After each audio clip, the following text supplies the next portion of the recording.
A partir da reforma trabalhista, nós podemos ter uma nova configuração de relações trabalhistas e sindicais dentro da empresa. Vamos falar um pouquinho sobre isso.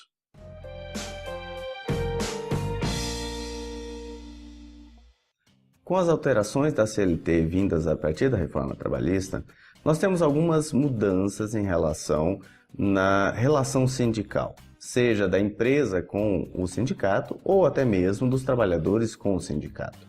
Em relação aos trabalhadores, nós temos claro que a partir do momento que não se torna mais obrigatória a contribuição sindical anual, também conhecido como imposto sindical, ela cria uma diferença muito grande na existência, nas atividades dos sindicatos a partir deste momento. Ainda há também o reforço de um entendimento que o próprio Judiciário Trabalhista já tinha, no sentido de que a contribuição assistencial devida aos sindicatos é somente paga por quem é sócio. Ou seja, mesmo se na convenção coletiva ou acordo coletivo de trabalho tivesse a previsão do pagamento por parte dos trabalhadores, somente os sócios teriam esta incumbência.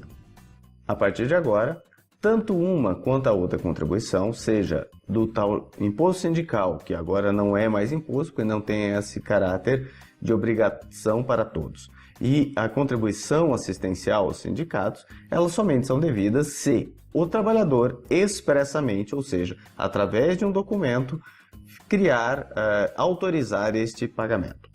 Outra mudança que também traz reflexos nesse relacionamento sindical é o fato de que, a partir deste momento, não é mais obrigatório fazer a homologação da rescisão do contrato de trabalho no sindicato. O que antes era obrigatório para todas as empresas, a partir de quem tivesse 1 ano de contrato de trabalho, neste momento já não se torna mais obrigatório. Na verdade, a legislação nem prevê a eventual possibilidade de isso acontecer.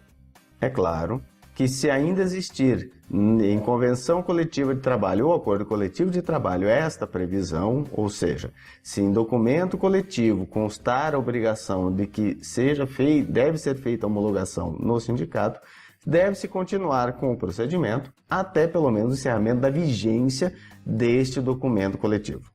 Essas duas alterações causam uma mudança na relação com os sindicatos. Primeiro, a partir do momento que o primeiro contato, o contato constante que as empresas tinham com os sindicatos trabalhadores, era exatamente no momento da homologação, e você perde este contato próximo, esse contato em muitas empresas até mesmo mensal, você tem agora que criar uma nova relação com esses sindicatos. E por que isso é importante? Temos que considerar que na própria reforma trabalhista existe a previsão no artigo 611-A de que existe a prevalência do acordado sobre o legislado. O que significa que este acordado, nós estamos falando de acordo coletivo de trabalho ou convenção coletiva de trabalho. Ambos têm que ter a presença do sindicato. Diante desta previsão, se existe a necessidade da presença do sindicato para uma eventual negociação coletiva, você tem que imaginar que não há como uma empresa tentando negociar com o sindicato ou com o próprio sindicato patronal, tentando negociar com os sindicatos trabalhadores, chegar a impor mudanças no acordo coletivo de trabalho ou na convenção coletiva de trabalho. Nós estamos falando de negociação coletiva, não imposição. Então você tem que ter, efetivamente, um relacionamento para que isso possa acontecer. Essa negociação não nasce, não vai ser criada de uma hora para outra.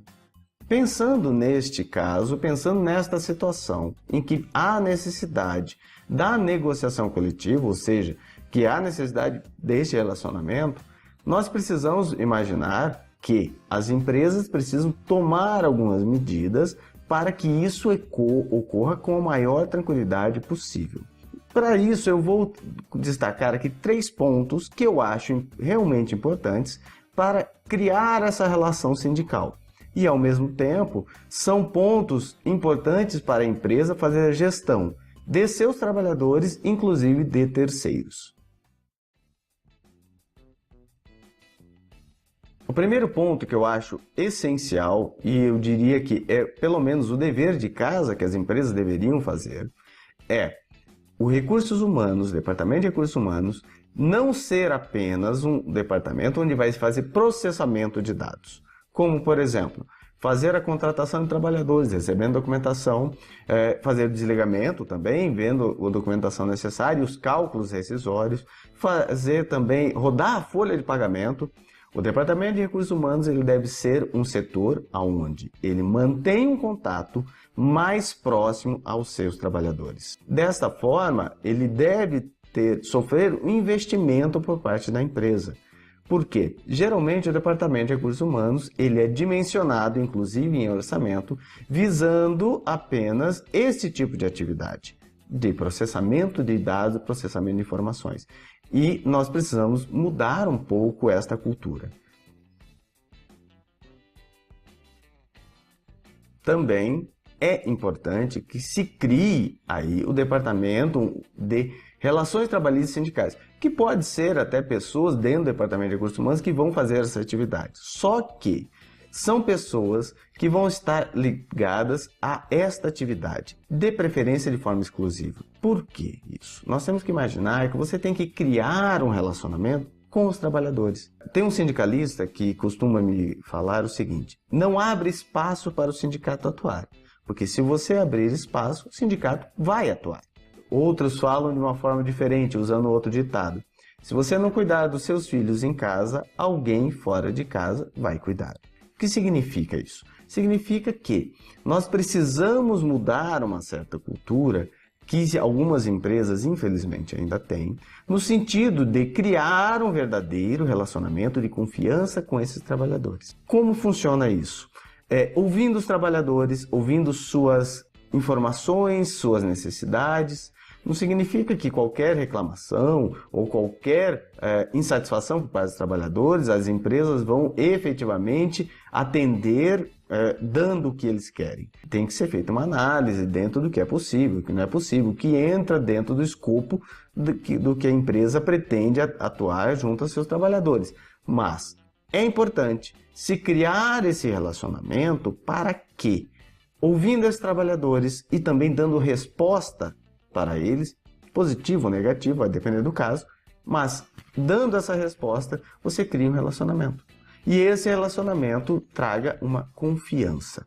Existem algumas empresas que, por mais que sejam de categoria forte, categoria de sindical muito forte, o sindicato não consegue ter espaço para atuação. A ideia é exatamente essa, que você fazendo esse dever de casa, tanto pelo Departamento de Recursos Humanos quanto pela área de Relações Trabalhistas e Sindicais, você crie esse relacionamento a ponto de o sindicato não ter esta força para, se for o caso, tentar uma greve dentro da empresa. Ao mesmo tempo, essa área de relações sindicais vai abrir o espaço para as negociações sindicais. Em que sentido? Eventualmente, tem gente que acha que é perder tempo. Mas quando você vai trabalhar a área de relacionamento sindical, não é. Ir até o sindicato, passar uma tarde lá tomando café e conversando. As pessoas passam a se conhecer. Tanto o representante sindical quanto o representante da empresa vão passar a conhecer um ao outro e criar uma relação até de relativa, se não até grande, confiança, para que numa negociação você tenha maior tranquilidade, sabendo que um não vai tentar passar a perna no outro. Tem gente que vai dizer, isso não existe. Olha, eu já tive experiência em relação a isso e eu posso dizer para você que é possível. Criando esse relacionamento com os sindicatos representantes dos trabalhadores, você consegue, de uma forma mais fácil, depois sentar para negociar o que for necessário. Não significa que você vai conseguir tudo que você quer. Significa que a empresa terá maior chance nas negociações. O outro ponto, e o último ponto que eu destaco nesse momento, é a atuação do departamento jurídico da empresa. Há um movimento muito interessante que é o jurídico sem gravata. Qual é a ideia inicial? É de que não se trata apenas da gravata. A gravata é um símbolo, mas que os advogados do departamento jurídico, inclusive de escritórios de advocacia, não se portem de forma a se ficarem meio que excluídos da empresa. As empresas têm a necessidade de criar um relacionamento interno. Diante disso, o departamento jurídico pode exercer um papel fundamental para auxiliar tanto do Departamento de Recursos Humanos quanto da área de Relações Sindicais, nessa nova situação que a CLT nos traz. Em que sentido? Eventualmente, algumas empresas colocam a área de Relações Sindicais dentro do departamento jurídico. Então, o advogado não pode chegar e ficar junto a um sindicato só no juridiquês. Ele precisa, vamos dizer assim, descer um pouco do pedestal. Eu sou advogado, então eu falo isso porque eu já vi esse tipo de coisa acontecer. Então, descer um pouco do pedestal e conversar de uma forma mais tranquila, para se criar um relacionamento. Nós temos que entender que, para criar uma relação sindical, para boas negociações sindicais, não podemos ver o sindicato como inimigo. Ele também não vai ser o parceiro que vai bater nas nossas costas e dizer, pode pedir que vai fazer tudo. Mas para negociar, você precisa ter um bom relacionamento.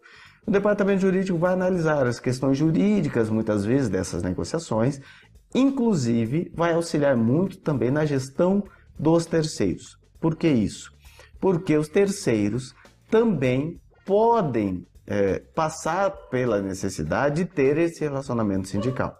E a partir do momento que você também tiver uma boa gestão dos terceiros, vai facilitar, inclusive para essas empresas terceirizadas, terem um bom relacionamento sindical. Esses 3 pontos, se bem administrados, nós vamos conseguir colocar uma nova cultura dentro das empresas que vai auxiliar muito no relacionamento sindical. Não adianta nada a legislação prever de que, a partir desse momento, o acordado tem prevalência sobre o legislado se você não conseguir fazer uma boa negociação. Diante disso, esses 3 setores dentro da empresa, Departamento de Recursos Humanos, área de Relações Trabalhistas e Sindicais e Departamento Jurídico, agindo em conjunto e agindo com metas e objetivos claros, se conseguirem trabalhar para que essas metas e objetivos sejam atingidos, visando tanto o relacionamento sindical, os interesses da empresa e também os interesses dos trabalhadores, você vai conseguir criar um ótimo espaço para a negociação sindical. Além do que, isso vai ter um bom reflexo no resultado das negociações sindicais. Não adianta procurar o sindicato apenas próximo ao período da database para a negociação do acordo ou convenção coletiva. Você precisa criar esse relacionamento, porque senão, gente, quem que quer negociar com uma pessoa que você não mantém relacionamento? É complicado. Então, vale a pena, é um esforço e um investimento que as empresas podem ter para ter um ganho futuro. Não é simplesmente porque precisamos cuidar dos sindicatos. Não, o sindicato tem a sua vida e ele vai trabalhar a sua vida agora como puder, de acordo com o que a legislação permite. Mas, se você quer ter negociação sindical, você precisa dele. Se você precisa do sindicato, precisa criar este relacionamento. É claro que dá para criar um ótimo projeto para cada empresa, porque você tem que avaliar as peculiaridades da empresa, os instrumentos que já tem, tanto para a área de relações sindicais, quanto também para a gestão de terceiros, que tudo acaba envolvido de certa forma.